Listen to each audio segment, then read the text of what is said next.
2장 10절부터 22절까지입니다. 에베소서 2장 10절부터 22절입니다. 우리 같이 읽도록 하겠습니다. 같이 읽죠. 시작. 우리는 그의 만드신 바라 그리스도 예수 안에서 선한 일을 위하여 지으심을 받은 자니 이 일은 하나님이 전에 예비하사 우리로 그 가운데서 행하게 하려 하심이니라. 그러므로 생각하라. 너희는 그때 육체로 이방인이요 손으로 육체에 행한 할례당이라 칭하는 자들에게 무할례당이라 칭함을 받는 자들이라. 그때 너희는 그리스도 밖에 있었고 이스라엘 나라 밖의 사람이라. 약속의 언약들에 대하여 외인이요 세상에서 소망이 없고 하나님도 없는 자이더니 이제는 전에 멀리 있던 너희가 그리스도 예수 안에서 그리스도의 피로 가까워졌느니라. 그는 우리의 화평이신지라 둘로 하나를 만드사 중간에 막힌 담을 허시고 원수된 것 곧 의문에 속한 계명의 율법을 자기 육체로 폐하셨으니 이는 이 둘로 자기 안에서 한 세 사람을 지어 화평하게 하시고 또 십자가로 이 둘을 한 몸으로 하나님과 화목하게 하려 하심이라. 원수된 것을 십자가로 소멸하시고 또 오셔서 먼 데 있는 너희에게 평안을 전하고 가까운 데 있는 자들에게 평안을 전하셨으니 이는 저로 말미암아 우리 둘이 한 성령 안에서 아버지께 나아감을 얻게 하려 하심이라. 그러므로 이제부터 너희가 외인도 아니요 손도 아니요 오직 성도들과 동일한 시민이요 하나님의 권속이라. 너희는 사도들과 선지자들의 터 위에 세우심을 입은 자라. 그리스도 예수 안에서 친히 모퉁이 돌이 되셨느니라. 그 안에서 건물마다 서로 연결하여 주 안에서 성전이 되어가고 너희도 성령 안에서 하나님의 거하실 처소가 되기 위하여 예수 안에서 함께 지어져 가느니라. 아멘. 아멘. 제가 결혼식을 앞두고 있는 이 분들에게 하는 권면이 있습니다. 그건 뭐냐면 결혼식을 한 후에 신혼여행을 떠날 때 신혼여행 가면서 결혼식 얘기, 결혼 준비하던 과정의 얘기를 하지 마라 라고 권면을 합니다. 왜냐하면 그 얘기 꺼냈다가 신혼여행 가다 다투는 일들이 생기게 되곤 합니다. 이 의외로 신혼여행 가면서 준비 과정의 일로 마음 상하는 사람들이 많거든요. 얘기하다 보면 그 친정 부모들에 관한 친척들에 관한 얘기로 번지고 시집에 관한 얘기로 번지면서 얘기가 복잡해지는 거죠. 여러분 결혼이라는 이 일이 보통 큰 일이 아닌데 그 큰 일을 하는 도중에 무슨 일이 없었겠습니까? 그거를 다시 되새기면서 난 그거 서운하더라 뭐 이렇게 얘기를 하던가 아니면 왜 자기 삼촌은 그래 뭐 이라고 얘기를 시작하면 그 다음에 얘기가 아주 복잡해지면서 신혼여행이 아니게 될 가능성이 있습니다. 실제로 이 일로 인해서 다툰 것 때문에 성격 다 드러내고는 돌아와서 이혼하는 한 커플을 제가 경험한 적도 있기 때문에 그러합니다. 우리는 모두 자기의 삶의 이야기들을 가지고 있습니다. 가정이 행복하려면 자신의 이야기는 사실 그 자체로 남아 있어야지 그로 인해서 생긴 이 감정의 문제를 감정을 가정으로 끌고 들어오면 가정이 행복해지지 않습니다. 가정은 새로운 시작의 장소이기 때문에 그렇습니다. 예를 들어서요, 인류 대학을 나온 그 우월감을 가족과의 관계 속에 끌고 들어온다든가 아니면 자신이 부유한 가정에서 자랐다는 사실을 그 배우자와 비교하는 마음을 갖고 들어온다든가 아니면 자라온 가정의 상처를 이 가정 안에 끌고 들어오게 되면 새로이 시작한 가정이 행복할 수 없는 겁니다. 결혼이라는 것은요, 결혼식을 하는 순간 모든 것을 녹여서 그냥 부부라는 하나가 되는 것을 의미하는 말입니다. 그것은 우리 일상 삶에서도 동일합니다. 가정 밖에서 살아가는 각자의 우리의 삶이 있거든요. 뭐 직장도 있고 비즈니스도 있고 이 사회의 관계, 주변의 관계들이 있는데 그곳에서 벌어졌던 일들, 일어났던 그 일들이 우리의 가정에 영향을 안 미칠 수는 없잖아요. 그런데 그런 어렵고 힘든 밖에서 일들의 사실이 있다 하더라도 그 사실을 남겨두고 들어와야지 그 일들의 감정을 끌고 가정으로 들어오면요, 그 가정은 행복하지가 않습니다. 그 모든 감정은 밖에 두고 와야 합니다. 비즈니스 힘듦이 여전히 남아있다 하더라도 가정에 들어와서는 그 감정을, 힘듦의 감정을 끌고 들어오면 결코 안 됩니다. 감정을 두고 들어오면요, 가정에서 삶이 평안하고, 그리고 이 삶의 어떤 쉼을 누리다가 내가 몰랐던 지혜도 얻게 되고, 그리고 놓쳤던 해결점도 찾게 되는데, 그런데 감정을 끌고 들어오면요, 이 집이 나에게 유익하고 힘을 주는 곳이 아니라 이 집이 더 불편하고 더 힘든 곳이 돼서 우리의 상황을 더 꼬이게 만드는 결과를 가져오게 되거든요. 여러분, 교회는 새 창조의 땅입니다. 오늘 말씀에 보면요, 두 개의 그러므로라는 말로 오늘의 전체 본문이 이끌어지고 있는 것을 우리는 보게 됩니다. 첫 번째는 11절에 있는 그러므로입니다. 같이 한번 읽을까요? 시작. 그러므로 생각하라. 너희는 그때 육체로 이방인이요 손으로 육체 행한 할례당이라 칭하는 자들에게 무할례당이라 칭함을 받는 자들이라. 예.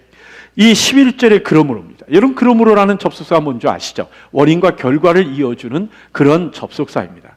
그렇다면 11절에 그러므로가 나온다면 우린 그 원인을 어디서 찾아야 될까요? 10절에서 찾아볼 수 있을 겁니다. 그런데 10절 말씀에 보면 독특한 단어 하나가 나옵니다. 그것이 뭐냐면 만드신 바라는 이 만드신이라는 이 단어입니다. 여러분, 이 만드신이라는 단어를 구약에 있는 히브리어, 지금 만드신이라는 헬라어, 신약의 헬라어를 구약의 히브리어에서 동일한 사용되는 동가에, 그러니까 의미가 같은 의미로 사용하는 것이 있는데, 그것이 뭐냐면 창조라는 말입니다. 창세기 1장 1절에 태초에 하나님이 천지를 창조하시니라 하시는 여기서 창조라는 말이, 빠라라는 이 말이 헬라어에 쓰일 때는 바로 이렇게 만들었다, 만드신이라는 말을 쓰는 포이에마라는 단어를 사용을 합니다. 그렇다면 우리가 생각해야 될 게 있는 거예요. 우리의 구원을 하나님은 뭐라고 생각하시는가 하는 겁니다.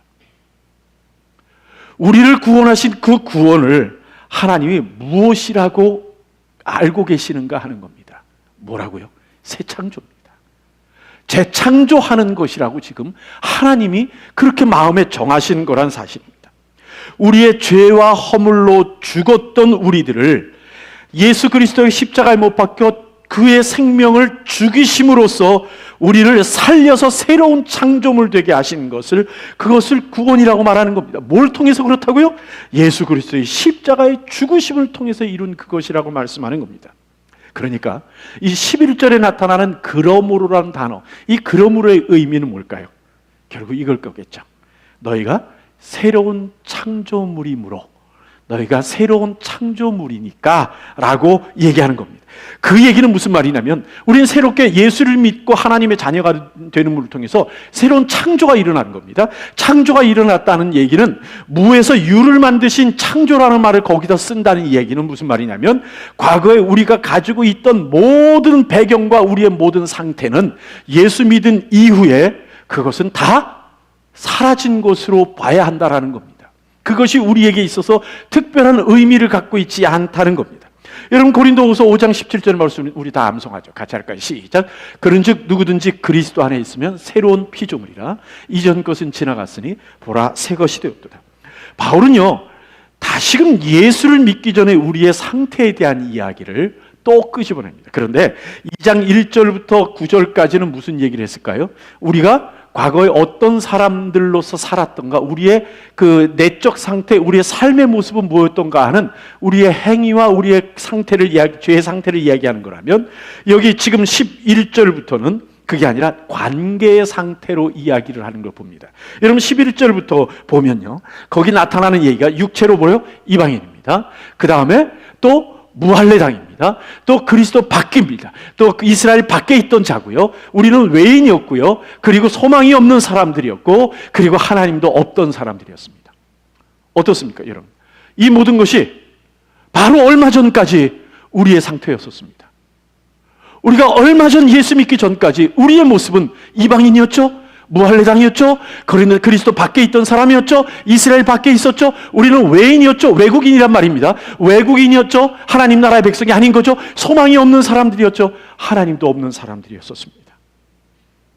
하나님과 관계없던 우리들, 구원과 관계없던 우리들, 그래서 천국에 소망이 없던 우리들을 언제요?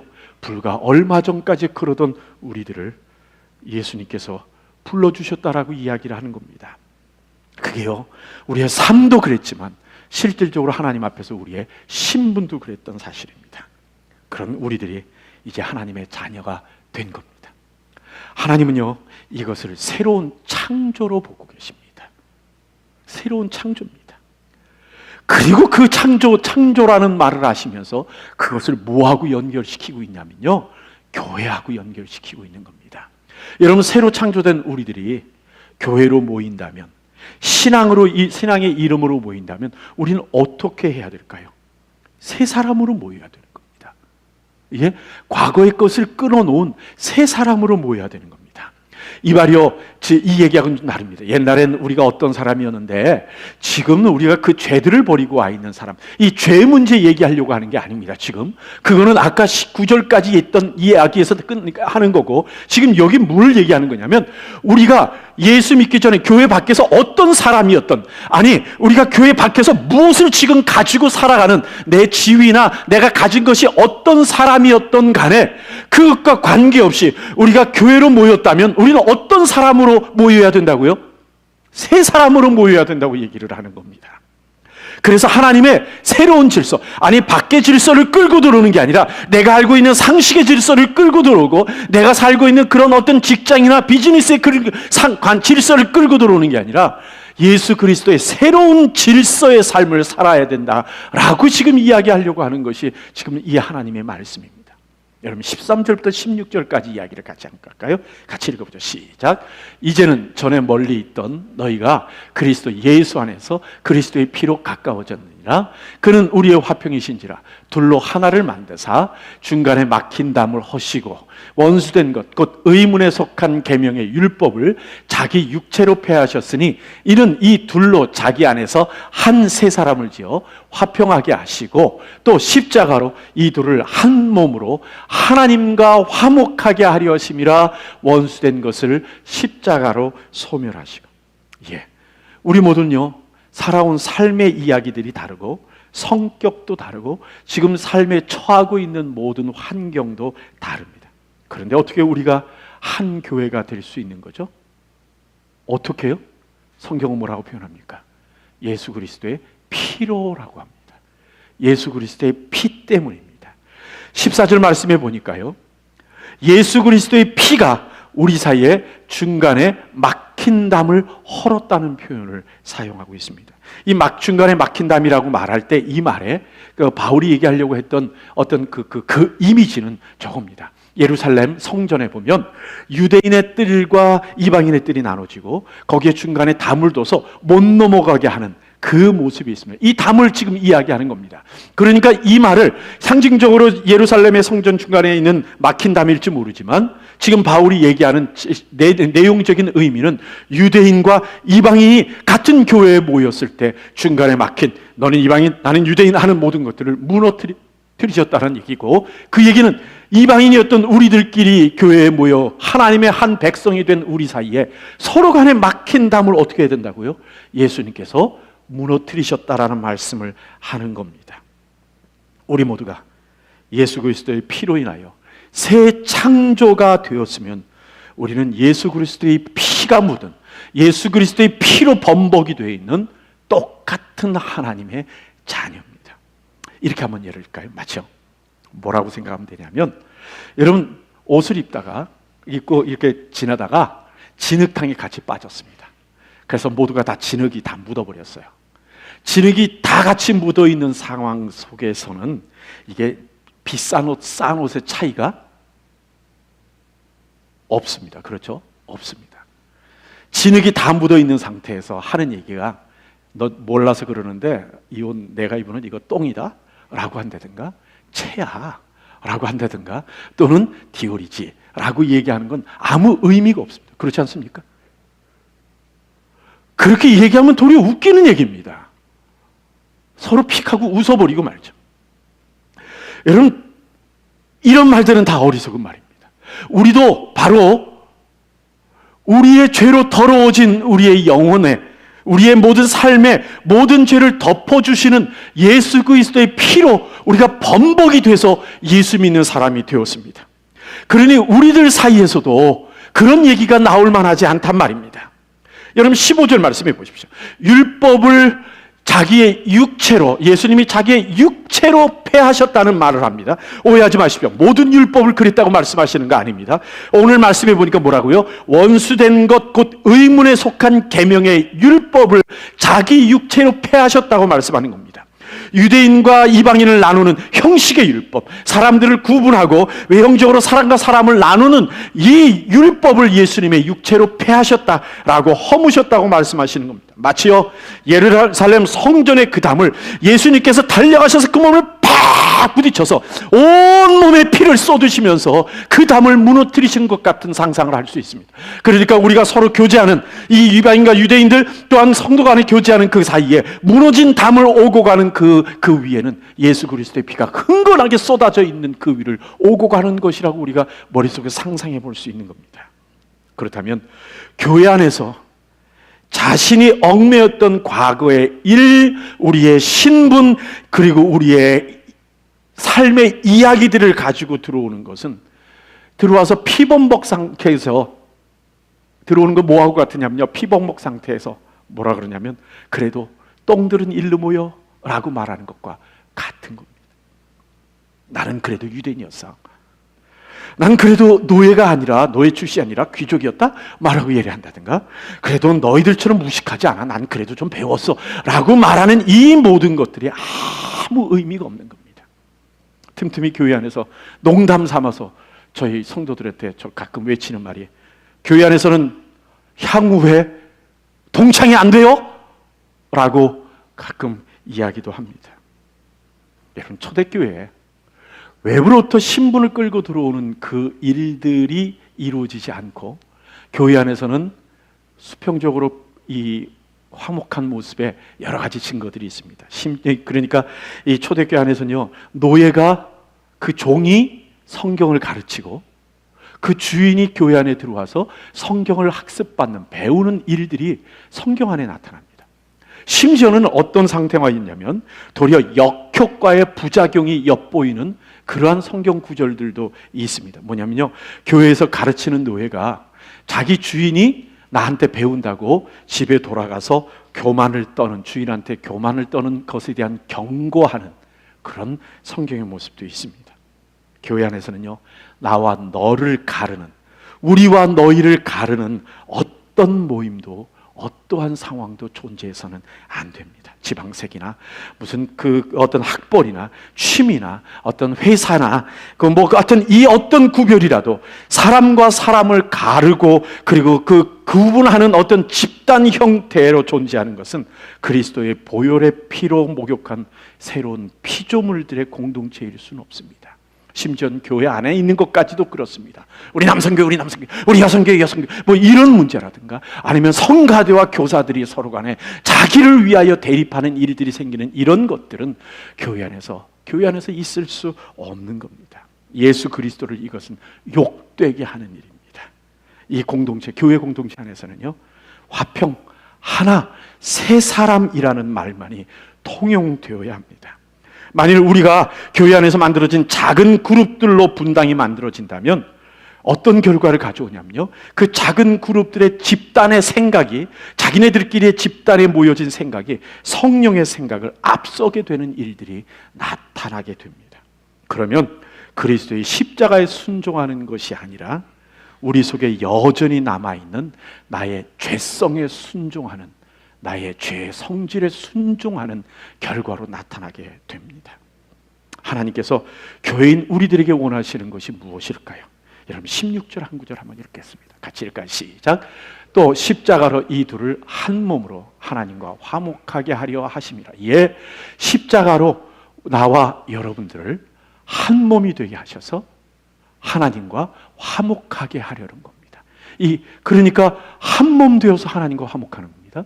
여러분 18절 말씀 한번 읽어볼까요? 시작. 이는 저로 말미암아 우리 둘이 한 성령 안에서 아버지께 나아감을 얻게 하려 하심이니라. 우리의 살아온 삶이 다르고 성격이 다르고 취미가 다르고 생각이 다른 우리들이 십자가 때문에 그리고 성령 안에서 어떻게 된다고요? 하나가 되어서 같이 뭐를 해요? 하나님과 화목을 하는 겁니다. 교회 안에 들어오면 뭐가 아닌 거죠? 개별적인 화목이 아닙니다. 이미 예수 믿은 우리들은요, 예수 믿기 전에는, 예수 믿지 않는 사람들은 하나님과 개별적으로 화목해야 합니다.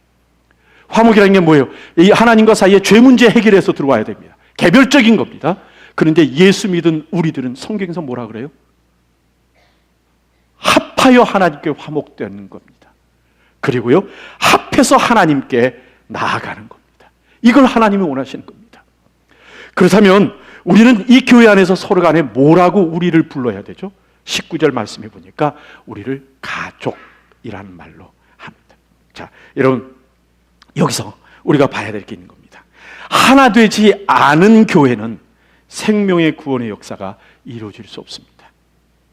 왜요? 교회의 기능이 중단되기 때문에 그렇습니다. 교회가 하나가 되지 않으면 그 가운데서 성령의 역사가 일어나지 않습니다. 왜요? 이미 교회의 기능이 중단되고 마비되어 버렸기 때문에 그렇습니다. 여러분 4장 3절 같이 한번 읽어볼까요? 에베소 4장 3절입니다. 에베소 같이 읽을까요? 시작. 평안에 매는 줄로 성령의 하나 되게 하신 것을 힘써 지키라. 예, 그렇습니다. 하나님께서 우리를 하나로 만들어 주셨습니다. 이미 우리를 하나로 만들어 주셔서 교회 되게 하셨는데, 그럼 교회 안에 있는 우리들이 해야 될 일은 뭘까요?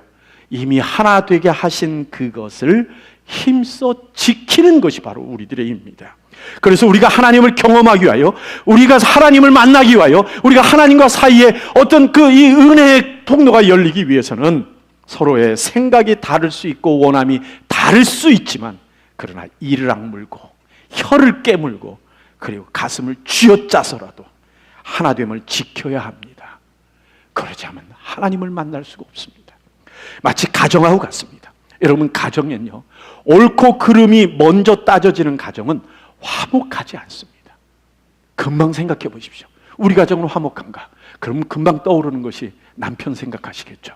우리 남편 어메 함부로 얘기해, 이런 생각할 줄 모르죠. 가정에요, 옳고 그름이 먼저 따져지는 가정은 화목하지 않습니다.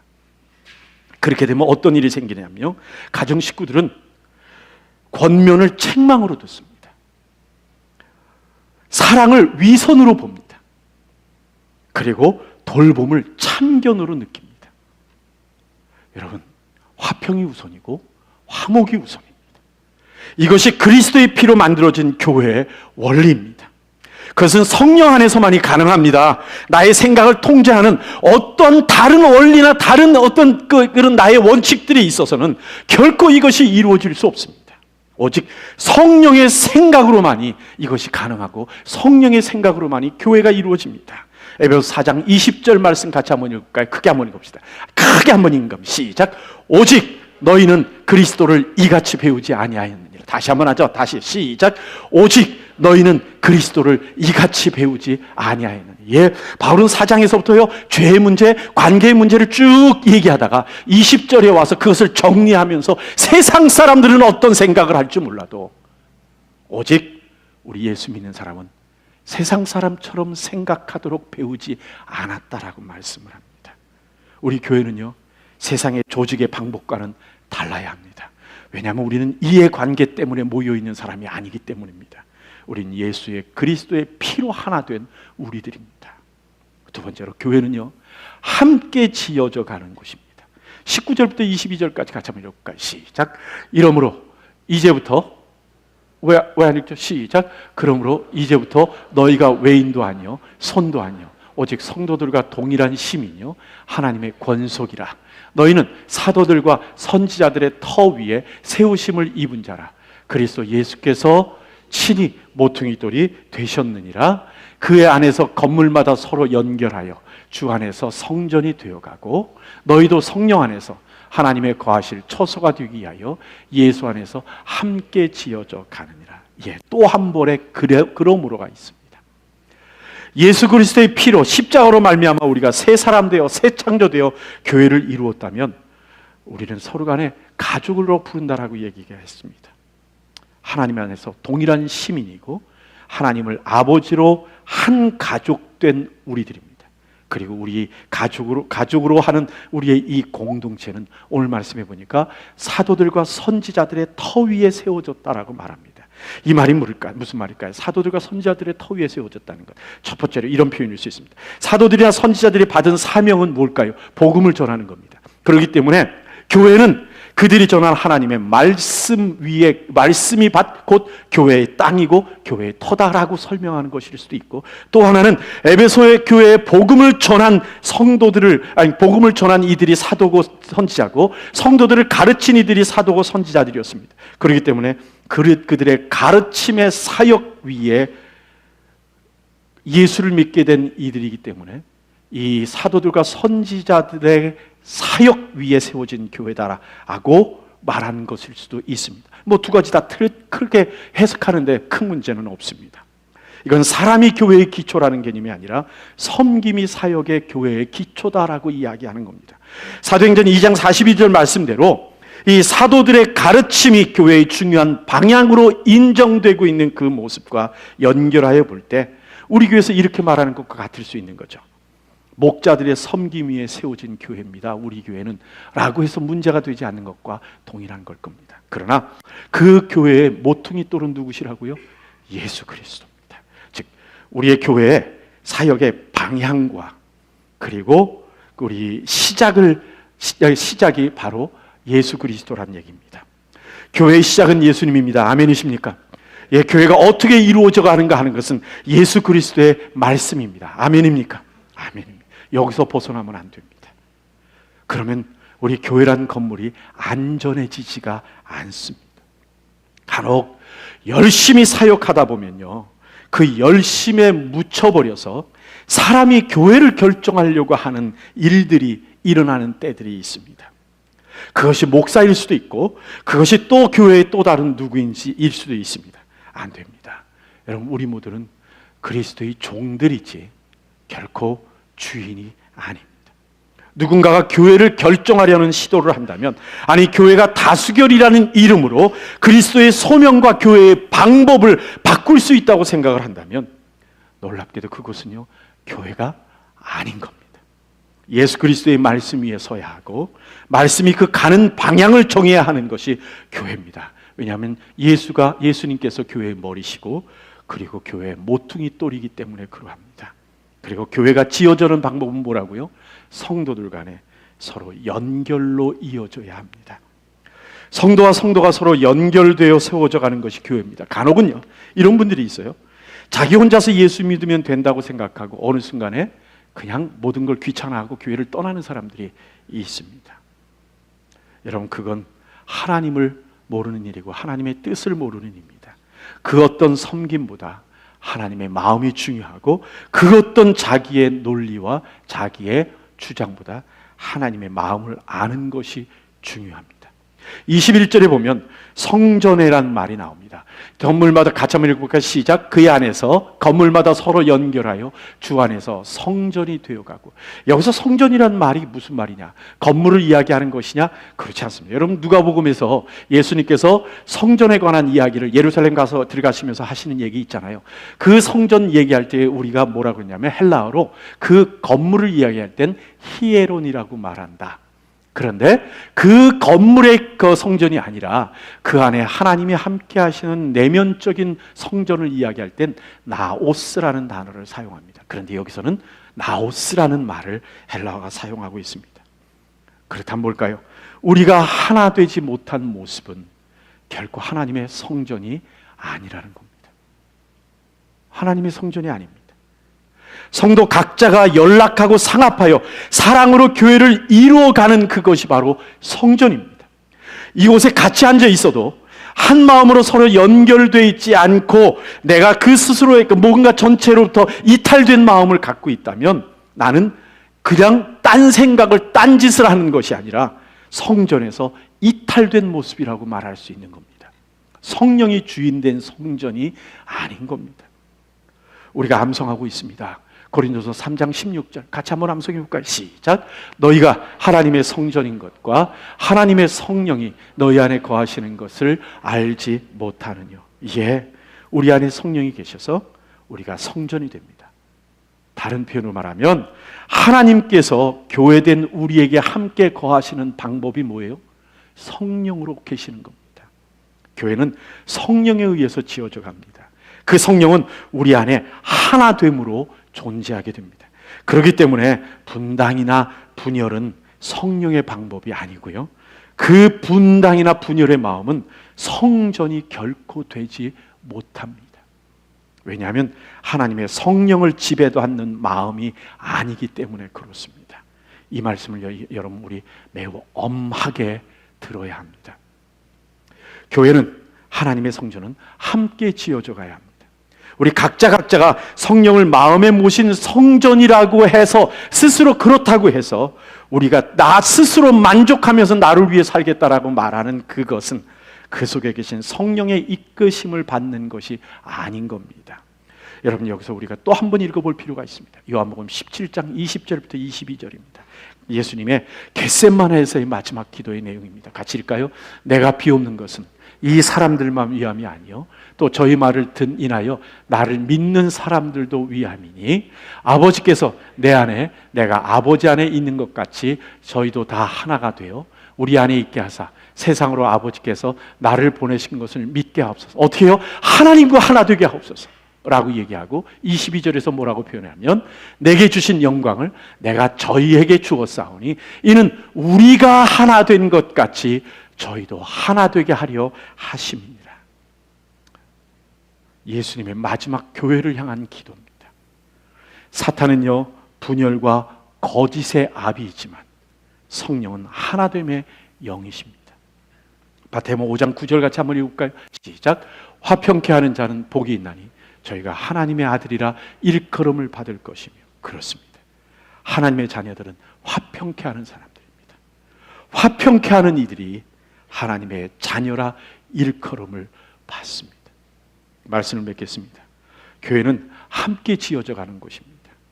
예수 안에서 함께 지어져 갈 때 하나님의 거하실 처소가 된다고 말씀하십니다. 그러니까 나 혼자 독불장군처럼 신앙생활하는 것은 하나님의 거하실 처소가 되지 못하는 겁니다. 우리 교회가 예수 그리스도의 구원의 은혜가 선포되고 하나님의 이름이 높아지고 세상에 하나님의 영광을 드러내는 교회가 되기를 원한다면, 아니 우리가 그 교회라면 우리 교회는 무조건 화평과 화목함과 하나됨이 드러나야 합니다. 성도들 각자가 아닌 서로에 연결하여 세우는 교회가 하나님의 거하실 교회이기 때문에 그렇습니다. 요즘 세상의 과학도 발전해서 모든 사람들이 핸드폰 하나로 모든 걸 다 해결하고요, 심지어는 또 문화가 변해서 이 고립된 문화로 살아가는 것을 좋아하다 보니까 세상에 우리 많이 듣는 얘기가 혼족이라는 말을 듣지 않습니까? 뭐 혼밥, 혼숙, 혼술 뭐 등등 혼자 살아가는 것이 익숙한 세대가 돼가고요, 점점 결혼도 늦게 해가면서 이 혼자 지내는 습관이 듭니다. 그것 그리 좋은 일도 아니지만, 그러나 내가 만든 단어 혼자 예배하는 거, 또 혼자 신앙생활하는 그건요, 그런 상황이 이르는 것은 결코 하나님이 원하시는 것 아닙니다. 혼자 집에서 예배를 드리거나 가족끼리 예배를 때우는 형태의 어떠한 모습을, 공동체를 떠나서 혼자 신앙생활하겠다는 그 모습을 갖는 것은요, 하나님의 마음이 아닙니다.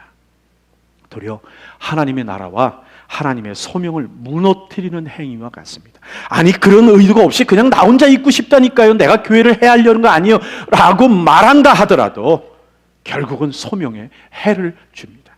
그래서 마치 가정에서요, 가족들한테 삐졌다고 혼자서 가족들하고 상종도 안 하고 혼자다가 아침 일찍 나가고 밤늦게 들어오고 혼자 밥 먹고 혼자 교회 집 방구석에 앉아서 그냥 자기 혼자 있는 그 삶을 살아가는 그것이 부모로부터 가족으로부터 독립된 자녀의 모습이 아니라 가정의 분열을 만드는 결과라는 사실을 우리가 알고 있지 않습니까? 이미 하나 된 우리들이고 하나인 우리들입니다. 그 자리에서 이탈과 별단의 행동은 결국 하나 된 하나님의 공동체를 무너뜨리는 분열하는 결과를 가져오는 것임을 잊지 맙시다. 하나님도 예수님도 성령님도 신앙은 공동체 속에서 공동체를 이루면서 그리고 공동체를 통하여 소명을 행하도록 명령하십니다. 교회는 성도 간의 연결, 상합, 연락, 하나됨을 힘써 지키는 것으로 하나님께 영광을 돌리는 겁니다. 마치 가정의 화목이 부모가 기뻐하는 가장 중요한 일인 것처럼 말입니다. 세상은 바로 그러한 우리들을 보면서 우리가 예수의 제자인 것을 알게 됩니다. 분열, 개인주의, 분당 이런 건요 세상에서 보기 흔한 것들입니다. 그러나 우리는 예수를 그렇게 믿도록 배우지 않았습니다. 아멘이십니까? 아멘입니다. 우리 한번 따라합시다. 교회는 함께 세워갈 때 성령 안에서 하나님이 거하실 처소가 됩니다. 교회는 함께 세워갈 때 성령 안에서 하나님의 거하실 처소가 됩니다. 옆에 분과 한번 물어보시죠. 나는 하나님이 거하실 처소일까요?